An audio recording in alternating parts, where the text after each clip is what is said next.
So today we're going to talk about kind of preferences. I want to do this exercise. So would you rather have 100 pounds today or 105 pounds in a year? Between these two options, who would want 100 pounds today? And who would want 105 pounds a year from today? Very cool. So it's almost evenly split, right? This is kind of measuring almost your discount rate, so how you value money now versus later, right? So that's a type of preference. And there's another type of preference around risk, your risk appetite actually.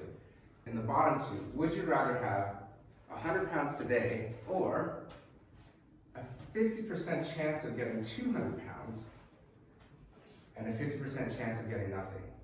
This is very safe, you're guaranteed 100 pounds. And this, you actually have half a chance of getting 200 pounds and half a chance of getting nothing. So it's a bit more risky, but there's a potential upside, right? So who would want the 100 pounds today? And who would want the 50% chance of getting 200 pounds?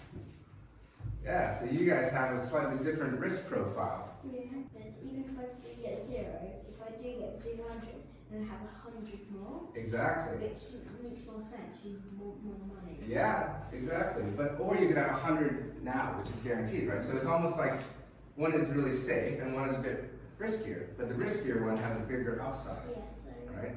I choose 200. So you choose the 200. And that's kind of two different types of preferences. What about if you had to choose between these three options? So you now have them all three. So you can either have 100 pounds today, 105 pounds a year from today, or a 50% chance of 200 and 50% chance of nothing. So who would take the 100 pounds today? All right, I got a couple. And who would take 105 pounds a year from today? Okay. And what about the 50% chance of 200, 50% chance of nothing? I'll probably still go for 100 pounds today. Because if you look at it, even if you do get 200, you can only use it next year. So Yeah, there's the cost of waiting and the risk associated, right? But there's no right answer. And that's kind of just a test to see how you perceive preferences and risks, and that's useful for you to know because these are actually real investment choices. If you remember, we talked about the higher the risk, the higher the return, right? And so if we actually looked at the options that I just gave you, so 105 pounds a year from today is a very low risk but also low return, right? So instead of 100 today, you're only getting 5 pounds more. This 50% chance of 200 and 50% chance of nothing is a bit more risky, isn't it, right? But then is the return also a bit higher, right? And these are actually real things that we talked about a bit yesterday, the last class as well, right? So basically, you have savings accounts, which you just put into your local bank, like Barclays or NatWest, and they grow a very small amount and they're guaranteed. You have bonds, which governments, premium, company, corporate bonds, and they give you a bit more, and they're almost guaranteed. The company could go bankrupt, but that's very low risk because they're such big companies that usually don't issue them. Stocks and shares, which grow at 30%, pretty reasonable growth, but they all might lose money. And you have really risky investments, such as like angel or venture capitalist investments, which are kind of more startup, and they can grow at huge amounts, right, like 2,000%. But there's a very high likelihood you might lose that money. Can you guys draw one graph that looks like this, with the risk on the x and the return on the y, and draw this line, and I actually want you to put these 4 things where you think they might be on. Put it like a dot, dot, dot, dot, and label the 4 dots. I think we've all agreed angel and venture is probably up here. So where the other, and label it, so you put a dot, maybe label it, angel or venture. And where do the other 3 fall? You guys have done real economics right there, finance. That's a real finance risk return chart that you just drawn. You have savings here, and I think bonds is about there. Unless you had stocks, probably around there. And then angels at the very top. And that's really to illustrate the balance between risk and return, right? Because the return that you need to get, so the money needs to be higher, the higher the risk is, because you might lose that money, right? So it has to be worth that risk. And that's exactly why most of you are actually kind of, if you go back to our example, you kind of are indifferent because, you know, right, 50% chance of 200 is a lot, but you might lose it. So it has to be 200 or even more for you to kind of trade off versus a guaranteed 100, right? Remember when we did the budgeting lesson, you all had about 400, I think was on average, 400 saved up. So now I want you to actually diversify. So a portfolio is actually an investment in different things. Why is it not always good to invest in one thing, to put all your money in one thing? Because some you might go there and bankrupt. It's not gonna be Exactly, so one banks, but if you put all your savings with one bank, or one kind of investment, and they collapse, you might lose your money. So actually, most investors, once you have savings, is they put in different types of investments. They create a portfolio, and that's called a portfolio because it has different things. These are the exact same things, the 4 things that we just put on that chart. And I want you to actually split your 400-pound savings into how much you'd invest in each of these.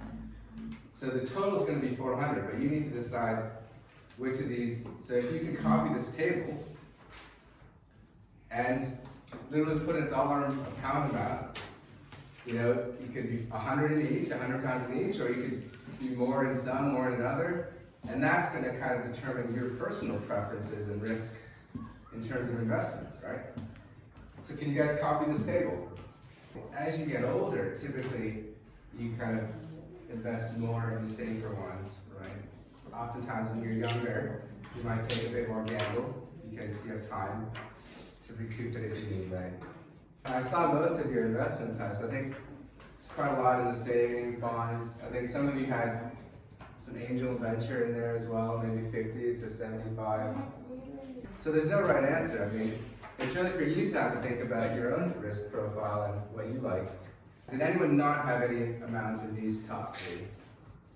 No, so you all had something. That's what you had this? Excellent. That's a great portfolio. So you guys have just made your hypothetical investment portfolio.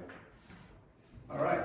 So, you know, when you're talking about these investments, so you're kind of giving money to banks or companies, why do they need to take your money? Why do companies, banks borrow your money and pay you a return?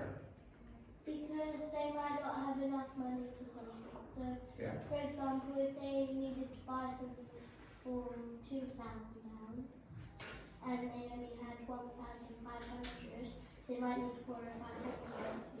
Yeah, exactly. They might not have the capital for that. Companies and banks, governments even, they need your money to fuel their growth, right? They need to borrow it. Sometimes they don't have enough money. They want to use it to grow, and they need to raise money. So in essence, when you invest in these, you're actually being the lender. You're loaning your money to these companies and the banks and government. And the government's paying you interest back, right? We talked about at the beginning where you're borrowing and paying back, and now when you invest, you're the lender, and you're getting that return back. And hence the compound interest works in your favor when you're investing, right? Because you're getting that interest. Yep. And technically, you're lending the money to the lender. They are lenders themselves, yes, banks are lenders. So you are lending money to potentially lenders, yeah. And then they might use it to do other things. Say, for instance, when you buy a share of Apple, or you buy a government or premium bond, or a corporate bond, you're kind of loaning your money essentially to these companies. And what do the companies do? They use that money to create products, create the next iPhone, to create, you know, to loan their money out for mortgages and things. And then they use that to make money. So they use your money to make more money. And that can then give them money to return those returns, to pay those dividends or pay interest on your investment. And that's how you guys and we make money from investing. It's similar to when we, at the beginning, we were borrowing money for a business or for a house, because we're borrowing it to buy something that's growing. And these companies are borrowing your money and using it to grow. And then they're paying that interest back to you. Companies can sell a small percent of their ownership, right? So like, have you heard of stocks or shares in the stock market? Yeah? Who's heard of the stock market? Yeah? Most of you guys? A share is a ownership of a company. So when you buy a stock, you buy an Apple stock, you actually own part of Apple. If you remember the supply and demand curve, if more people want to buy a share or part of a company, what happens to the price of that share? it goes up, right? Can you guys remember the supply and demand curve? Can we draw another supply and demand curve? You guys should be able to do this by remembering that. What happens if everyone wants to buy a share of Apple, for example? The price would go up. Yeah, so what happens to demand curve? Can you draw a new demand curve? So demand curve increases. Now we've learned about share price, stock price, and why it goes up. So it goes up if everyone wants to buy, if more people want to buy a share of a company. So why would you want to buy a share of a company? What kind of company would be a good company to invest in? A phone company, yeah. Why do people always want to buy Apple shares? What is it about them? Because They're famous, right? So they have a lot of customers. What else is it about Apple? They're valuable, right? They make good products. It's a signal of, coolness or status or wealth sometimes, the product of a company, right? Lego, Yes. the world will need different entertainment. You don't just want your kids just sitting Yeah. Why is it a great investment? Because every kid plays with Lego, right? there. Almost, right? A lot of kids play with Lego. And they're good for engineering, good for kind of motor skills, imagination, right? I thought it'd be useful for you guys to actually, for next class, think of a company that you think you'd like to invest in. And I think we talked about all these, right? If the price of something goes up because other people want to buy it, well then why do other people want to buy a share of the company, right? It's probably because the company has a cool product, they have lots of followers or customers, there's a growing number of followers and customers. Tesla, good one. They do things better than competitors, they're profitable, the industry that they're in is growing, right? Tesla's a good one, right? Electric cars is a growing industry, right? Do you think Toyota's hydrogen cars are going to overtake electrics and solars, right? Then Toyota might be a good investment, right? Excellent. So these are all great ideas. So hopefully you guys back home this class, we'll wrap up next class with like a summary and do a bit of like a future